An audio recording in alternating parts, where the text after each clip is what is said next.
De se retrouver ensemble et vivre cette communion fraternelle au travers des chants, au travers de la louange que nous voulons adresser à celui qui a donné sa vie pour nous. Donc chacun se sente chez soi, puisque nous le disons régulièrement, ce lieu nous est alloué par Dieu et il est autant à vous qu'à nous. Donc soyez le bienvenu pour ceux et celles qui nous visitent et pour les autres aussi, bien sûr. Voilà.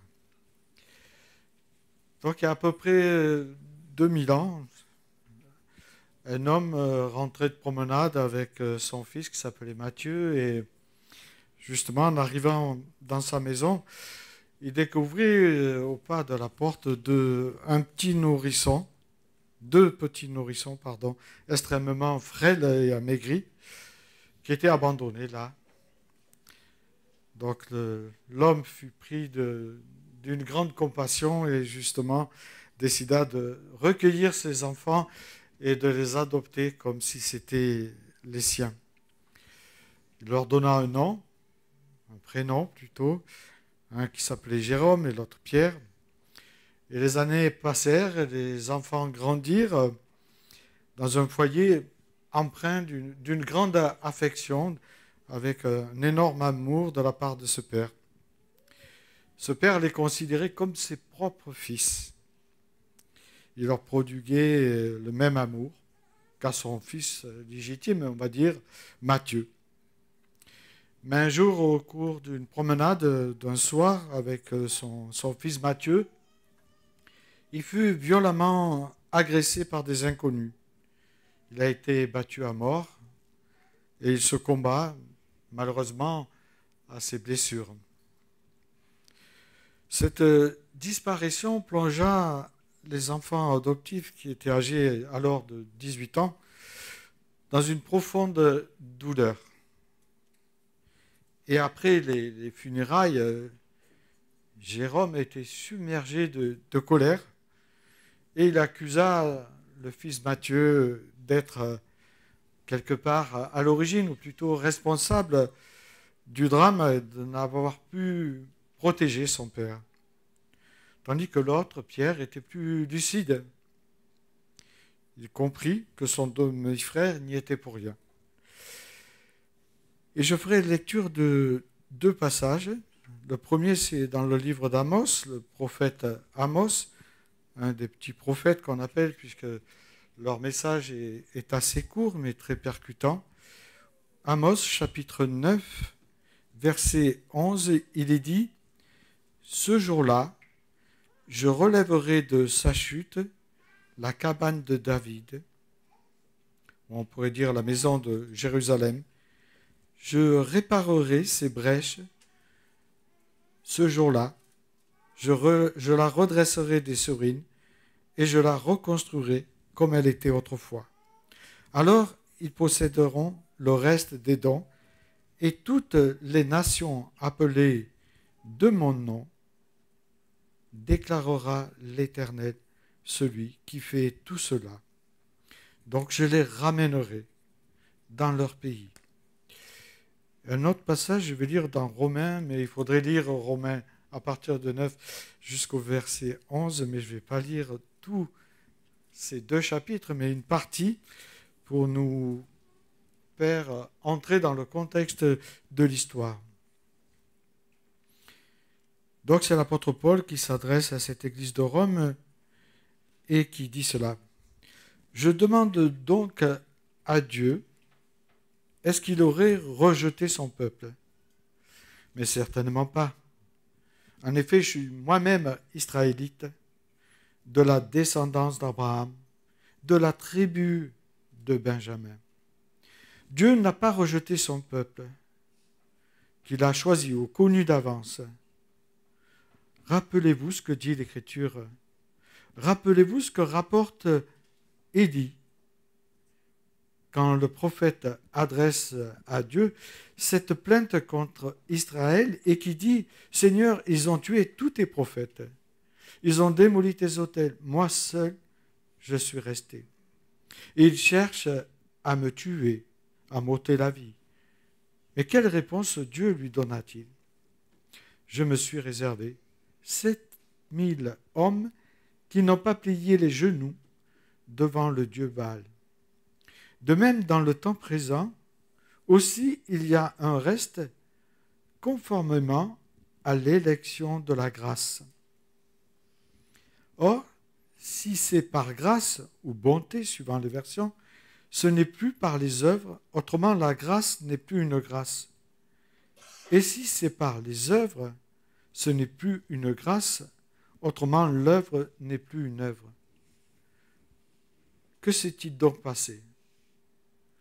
Ce qu'Israël recherche, il ne l'a pas obtenu. Mais ceux qui ont été choisis l'ont obtenu, et les autres ont été endurcis, comme il était écrit dans les livres saints. Dieu leur a donné un esprit de torpeur, des yeux pour ne pas voir et des oreilles pour ne pas entendre jusqu'à aujourd'hui. David aussi dit que leur table soit pour eux un piège, un filet, un obstacle et un moyen de punition. Que leurs yeux soient obscurcis pour ne pas voir, fais-leur courber constamment le dos. Alors je me demande donc, serait-ce pour tomber que les Israélites ont trébuché? Certainement pas. Mais grâce à leur faux pas, les non-juifs, il est question de nous aussi, ont eu accès au salut afin de provoquer ou d'exciter leur jalousie. Or, si leur faux pas a fait la richesse du monde et leur déchéance la richesse des non-juifs, cela sera d'autant plus le cas avec leur complet rétablissement.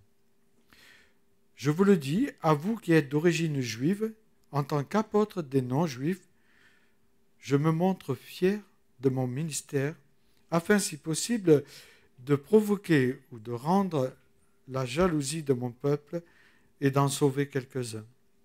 En effet, c'est leur mise à l'écart a entraîné la réconciliation du monde que produira leur réintégration, sinon le passage de la mort à la vie. Donc je pourrais lire tout ce chapitre parce qu'il est vraiment extraordinaire. Je vous invite à relire le chapitre 9 à 11 pour bien comprendre ce contexte, mais c'est un passage qui peut nous interpeller et nous ramener à beaucoup de choses. Ces deux passages de l'Écriture que nous avons lus sont au cœur d'un grand débat théologique. Et cela depuis des siècles, on discute par rapport à ce texte de Romains 9 à 11 et par rapport au texte d'Osée, mais là aussi j'aurais pu lire d'autres versets d'Osée. Donc il est question de cette fameuse théologie de remplacement. Alors qu'est-ce que la théologie de remplacement? Alors c'est l'idée que l'Église en Jésus-Christ, en fait, aurait remplacé Israël dans le plan que Dieu avait conçu. Israël, quelque part, aurait perdu son statut de peuple élu à cause de son rejet du Christ. L'Église chrétienne de l'époque était composée, on le sait, de juifs, de non-juifs, des gens qui arrivaient de tout horizon, on pourrait dire. Et certains disent que l'Église d'aujourd'hui serait désormais la seule véritable Israël. Alors je sais que je marche sur des œufs, mais je vais marcher doucement. En tout cas, cette interprétation a dominé et domine encore dans de nombreuses églises traditionnelles.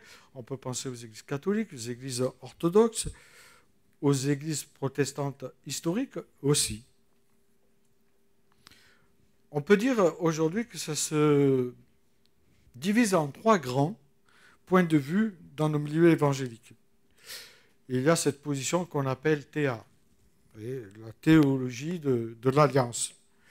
Plutôt, on va dire, réformée évangélique, plutôt pédobaptiste, ceux qui font le baptême des enfants. Dieu a un seul peuple de Dieu, tout au long de l'histoire de la rédemption, appelé Israël sous l'Ancien Testament et appelé l'Église sous le Nouveau Testament.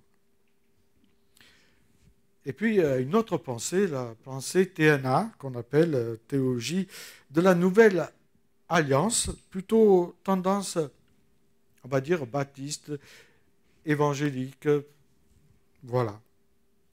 Ce sont ceux qui croient en Jésus-Christ, juifs et non-juifs, ce sont ceux-là.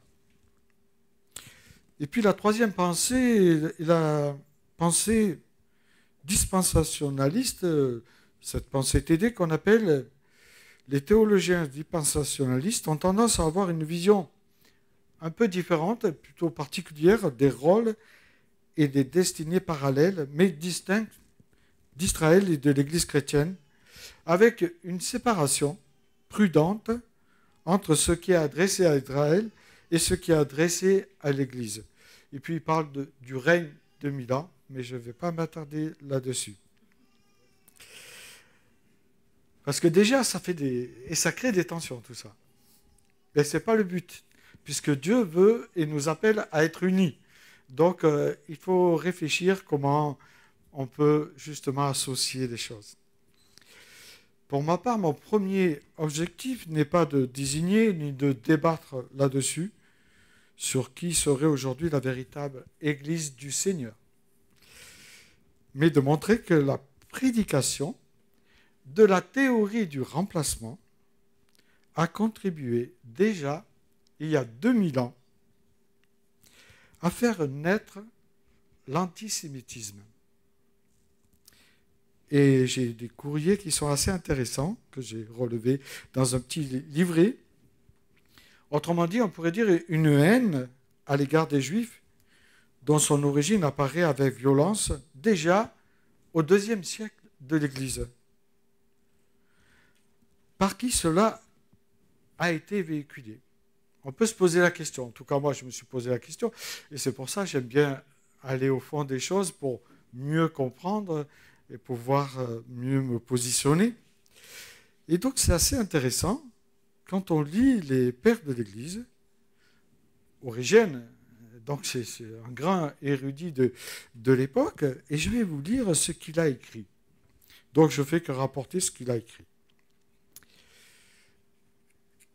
Il dit, le nouvel Israël, et il parle de cela dans sa lettre, nous pouvons ainsi affirmer avec une entière confiance que les Juifs ne retourneront pas à leur situation antérieure, car ils ont commis le crime le plus abominable en formant une conspiration contre le Sauveur de la race humaine. Ainsi, la ville où Jésus souffrit fut nécessairement détruite. La nation juive fut expulsée de son pays et un autre peuple fut appelé par Dieu à l'élection bénie. Non seulement Jérusalem fut détruite, Israël envoyé en exil pour ses crimes, mais leur élection divine a été révoquée. Ils furent destinés à se tenir en perpétuelle opposition vis-à-vis de Dieu. Jérôme, quant à lui, en 340, dit que les Juifs représentent, dans le texte d'Apocalypse 2.9, où les questions de la synagogue de Satan, il dit c'est eux. C'est pas mal. Ambroise, Augustin aussi, Simée, tous ces grands hommes de Dieu, hein, Chrysostome, et puis après on peut passer à Luther. Mais je vais vous lire ce qu'ils ont écrit, c'est assez intéressant. Et ça fait peur. Augustin dit cela. Les Juifs l'ont détenu, les Juifs l'ont insulté, les Juifs l'ont lié, ils l'ont couronné avec des épines, l'ont déshonoré en crachant sur lui, ils l'ont flagellé, ils l'ont accablé d'injures, ils l'ont pendu à un arbre, ils l'ont percé avec une lance. Et donc, ils portent toutes les accusations contre les Juifs. Et je poursuis encore en disant, Chrysostome, ils sont devenus pires que des bêtes sauvages. Et sans raison, de leurs propres mains, ils ont assassiné leur propre descendance pour adorer les démons vengeurs qui sont ennemi de notre vie. Et je pourrais vous lire toutes ces lettres qui ont été écrites de la part des pères de l'Église et qui, pour moi, sont affolantes. Et on peut comprendre aussi comment est né l'antisémitisme par Luther. Luther lui-même était très virulent envers les Juifs. Je vais le lire quand même parce que Luther, c'est plus proche de nous. Là, c'est un peu long, Luther. Il dit, on devrait leur enlever liquidité, valeur en argent et en or pour les mettre de côté à l'abri.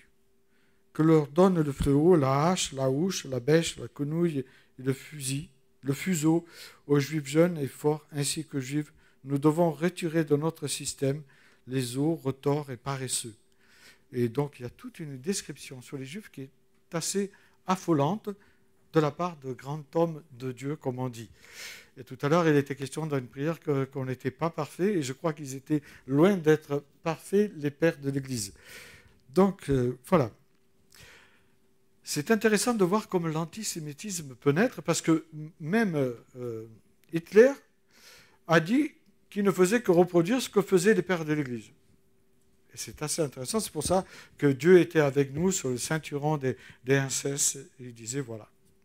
Il faut continuer l'œuvre que les pères de l'Église ont demandé. Donc, c'est assez affolant. À ce jour, l'antisémitisme, nous le savons et nous l'entendons tous les jours pratiquement, perdure, malheureusement ne cesse de s'accentuer et même dans notre pays, notamment suite au drame qu'il y a eu entre les Palestiniens et les Israéliens. Mais je ne suis pas là pour prendre parti pour l'un pour l'autre, mais pour parler de l'antisémitisme, comment il peut naître. En tout cas, le contexte dans lequel nous sommes alimente cette forme d'antisémitisme, on pourrait dire antisémitisme moderne, où la critique de la politique de l'État d'Israël se transforme souvent en haine envers ceux qui habitent chez nous et qui souvent n'ont rien à voir avec ce qui se passe là-bas. On peut être profondément en désaccord avec ce qui se passe au Moyen-Orient, mais pourquoi s'en prendre aux Juifs qui sont en France ou ailleurs dans le monde? Pourquoi une telle haine pour eux? Pourquoi les tenir pour responsables? Et si on réfléchit à la croix, le procès, le procès, c'est les Romains qui sont allés au bout du procès, qui ont exécuté Jésus. Les Juifs, bien sûr, ont tenu dans le Sanhédrin ce procès, mais les Juifs sont responsables. Et si on va un peu plus loin, si nous sommes au bénéfice de la grâce et de l'amour de Dieu, c'est quelque part que nous aussi, nous sommes responsables, mes amis. Mais l'être humain a toujours besoin d'un bouc émissaire. Et c'est comme ça et ça durera jusqu'à la fin des temps. Donc pourquoi une telle haine envers eux? Je me suis posé la question. Pourquoi les tenir pour responsables alors qu'on est pratiquement tous responsables de la mort du Christ, puisqu'on est tous au bénéfice de sa grâce? N'est-ce pas plutôt un prétexte pour continuer à persécuter? Parce qu'ils sont tout simplement le peuple juif, le peuple que Dieu avait dit qu'il était élu par lui. Et aujourd'hui, de plus en plus de personnes de divers pays manifestent pour ce qui se passe à Gaza. On peut être d'accord, pas d'accord, ce n'est pas mon problème à moi en tout cas aujourd'hui. Mais pourquoi ces personnes qui se disent si touchées par ce qui se passe et outrées par ce qu'on voit ne manifestent pas pour les 380 millions de chrétiens qui sont persécutés? Pourquoi ce silence de mort envers les massacres au Soudan? Parce qu'il y a des massacres en ce moment au Soudan. Pourquoi les guerres en Ukraine et Gaza occultent volontairement, je le mets entre guillemets, cette crise africaine alors que les crimes de guerre se multiplient partout? 16 millions de chrétiens déplacés en Afrique ces derniers mois. 16 millions. On n'en parle pas trop. c'est pas important, c'est des chrétiens, en plus, ils sont africains. Alors là, 150 000 morts et 30 millions, et je dis bien 30 millions, de personnes qui souffrent la famine en Afrique. Silence total. Ça se passe là-bas. C'est une catastrophe, je dirais, silencieuse qui se déroule sous nos propres yeux, puisque nous sommes les contemporains de cette histoire. Et sous les yeux de tous nos politiciens du monde qui savent fermer les yeux et les ouvrir quand il le faut. Quand ça les arrange plutôt. Alors pourquoi tant de haine envers les Juifs? Mon interprétation, d'après Romains 9 à 11, est qu'Israël est pour Dieu comme un grand arbre, si vous disiez après, qui continue d'exister. C'est ce que dit Paul dans Romains. Même si certaines branches ont été retirées, il nous dira, et d'autres ont été greffées, et on parle de nous bien sûr, l'alliance avec Israël n'est pas abolie. Car je sais que Dieu reste fidèle à ses promesses. Et ça, c'est Romains 11, 29 qui nous le dit. Donc, on peut juste que répéter ce que dit le Seigneur. Qu'un jour, il y aura un ensemble des Juifs qui découvriront le Christ comme nous l'avons découvert. Si Paul emploie l'image de l'olivier ici, c'est pour nous rappeler qu'Israël est bien l'olivier naturel. Et nous, en tant qu'anciens païens, nous sommes les branches greffées, tandis que les Juifs, certains sont incrédules, sont les branches retranchées, mais qui pourront être regreffées, nous dit l'apôtre Paul. Donc il faut tout lire quand on prend un texte, et c'est pour ça que je vous disais de relire à la maison Romains 9 et 11, et vous faire votre propre idée. Mais il y a des versets qui sont assez clairs, à mon sens, pour moi. L'Église voit dans son frère aîné, Israël, je dirais, héritier des promesses qui ont été faites à Abraham et à David. Une alliance en fait qui s'est élargie à travers la foi en la personne de Jésus-Christ pour nous. En conséquence, son rôle doit être celui d'être une sentinelle protectrice qui s'oppose à l'apathie, à l'indifférence des hommes face à l'antisémitisme ou au racisme et à l'enseignement du mépris des Juifs. En tout cas, pour ceux qui sont en France, pour nous, ça nous concerne.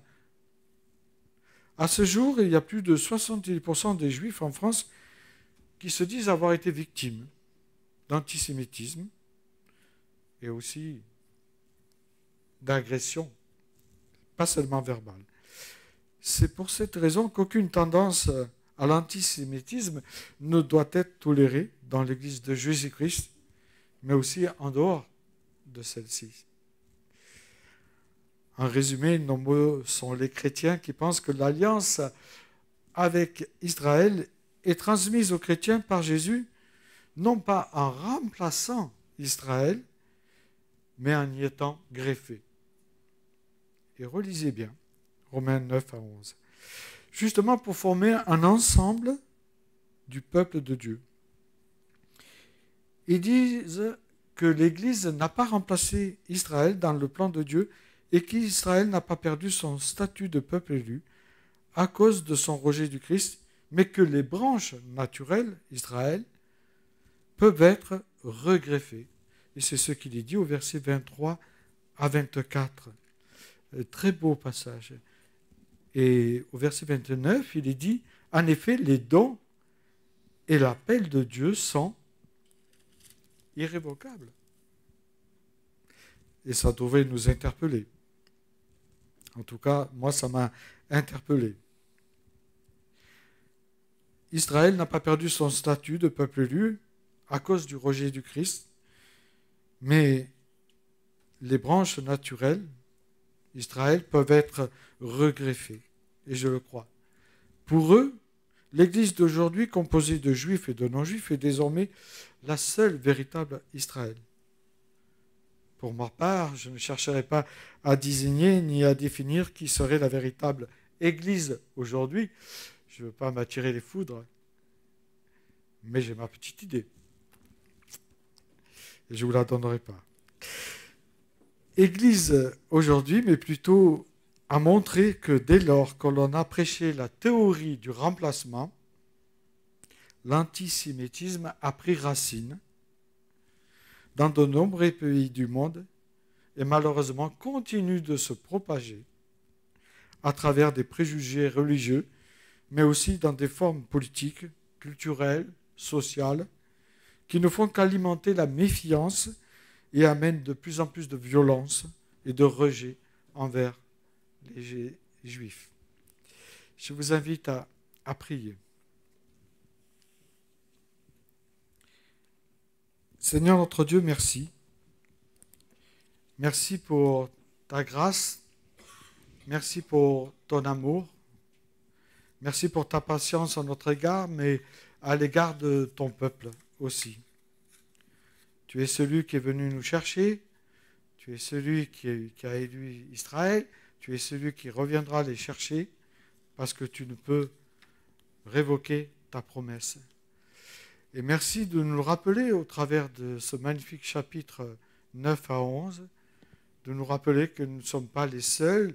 Et si Paul a écrit cette lettre, c'est afin que les chrétiens ne deviennent pas trop orgueilleux en sachant qu'ils auraient, ou en croyant plutôt, qu'ils auraient remplacé Israël. Merci Seigneur pour nous rappeler que nous sommes bien souvent amenés à être et à chercher des boucs émissaires dans notre vie ou dans la vie de notre société aussi, et à prendre du recul sur toutes choses et avoir cette sagesse, ce discernement que seul ton esprit peut nous donner. Je te prie pour chacun de nous pour que tu nous aides justement à enlever tout esprit de racisme, tout esprit d'antisémitisme envers nos contemporains, afin que nous les accueillions comme toi tu sais accueillir chacun de nous. Au nom de Jésus-Christ, le ressuscité. Amen.